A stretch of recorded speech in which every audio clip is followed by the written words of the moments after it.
আসসালামু আলাইকুম। হিন্দু ভাইদের নমস্কার। আপনারা যারা খেলাপ্রেমী আছেন, খেলা বুঝেন, তাদের কাছে একটা অনুরোধ। আপনারা অলরাউন্ডার বলতে কি বুঝেন যে বল ব্যাট পারে সে হচ্ছে অলরাউন্ডার, ঠিক না? তাহলে আমার বুঝে আসে না, অস্ট্রেলিয়ার পেস বোলিং বলার, তাকে তো সবাই চিনেন, হেজেলউড নাম। হার্দিক পান্ডিয়া তাকে সবাই চিনেন। আচ্ছা, আপনারা বলুন, হার্দিক পান্ডিয়া বেস্ট অলরাউন্ডার না হেজেলউড অলরাউন্ডার? দেখেন আপনি, হেজেলউড র্যাঙ্কিংয়ে 14 নম্বর অলরাউন্ডার, বর্তমান অবস্থান করছে র্যাঙ্কিং, ওডিআই র্যাঙ্কিংয়ে 14 নম্বর অলরাউন্ডার। আর হার্দিক পান্ডিয়া 24 নম্বরে। আচ্ছা, হার্দিক পান্ডিয়ার কথা বাদ দিলাম, মাইকেল স্টোনিস অস্ট্রেলিয়ার, তিনি আছেন 79 নাম্বার র্যাঙ্কিং, অলরাউন্ডার র্যাঙ্কিংয়ে। মাইকেল স্টোনিস তো একদম ভালো ব্যাটারও ভালো বলারও। কারণ হেজেলউডের কেরিয়ারটা দেখেন। আমার কথা যদি ভালো না লাগে, বিশ্বাস না হয়, গুগলে গিয়ে সার্চ দিবেন, তাহলে পাবেন। এখন আমার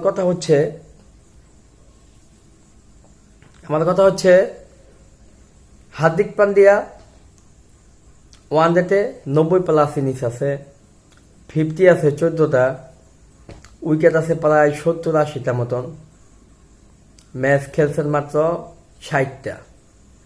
আমাদের তাসকিন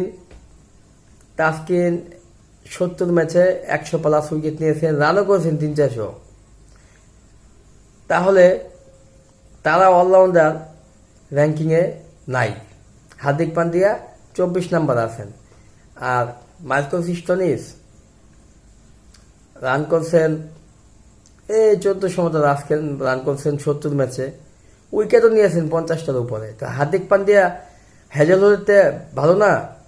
কি হেজেলউড 14 নম্বরে অলরাউন্ডার র্যাঙ্কিং অবস্থান করছেন, আর স্টোনিস অবস্থান করছেন অলরাউন্ডার র্যাঙ্কিংয়ে 79 নম্বরে।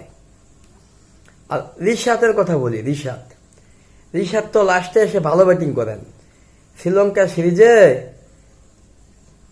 আপনার মনে করেন, একটা কথা বলি, আমার ভুল হলে ক্ষমা করবেন, একটা কথা বলি, কথাটা হচ্ছে হেজেলউড 91টা ম্যাচ খেলেছেন ওডিআইতে, রান করেছেন 131, উইকেট নিয়েছেন 138। তাহলে আমার কথাটা হচ্ছে, তিনি ছক্কা মেরেছেন হেজেলউড 3টা, 4 মেরেছেন 13টা, আর বেস স্কোর 23। তিনি কিভাবে অলরাউন্ডার র্যাঙ্কিং 14 নম্বর অবস্থান করেন? হ্যাঁ, আমার মাথায় আসে না। আর আমাদের রিশাদ শ্রীলঙ্কা সিরিজে এক হাসারাঙ্গার বলেই 4টা ছক্কা মেরে দিয়েছিলেন। হাসারাঙ্গার বলে 4টেখানি ব্যাপার না, 4টা 6 মারা। আপনার দেখেন গিয়া আমাদের তাসকিনও ভালো ব্যাটিং পারেন। তাসকিন যদি অলরাউন্ডার র্যাঙ্কিংয়ে 100-র ভিতর না থাকেন, তাহলে হার্দিক পান্ডিয়া হেজেলউডের পরে তাহলে তো হলো না।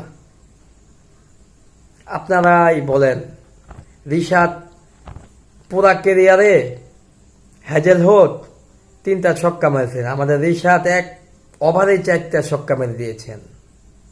আপনারাই বলুন। আমার মনে হয় আইসিসিতে কোনো আত্মীয় স্বজন আছে যে র্যাঙ্কিং গণনা করে, সেটা মনে হয় হেজেলউডের খুব ঘনিষ্ঠ মানুষ, তাই র্যাঙ্কিংয়ে রেখে দেন তাকে। আমার কথা যদি বিশ্বাস না হয়, সবাই গুগলে গিয়ে সার্চ দিবেন অলরাউন্ডার র্যাঙ্কিং ওডিআই, তাহলে বুঝতে পারবেন আমি কথাটা কি বলেছি। ভালো থাকবেন সবাই।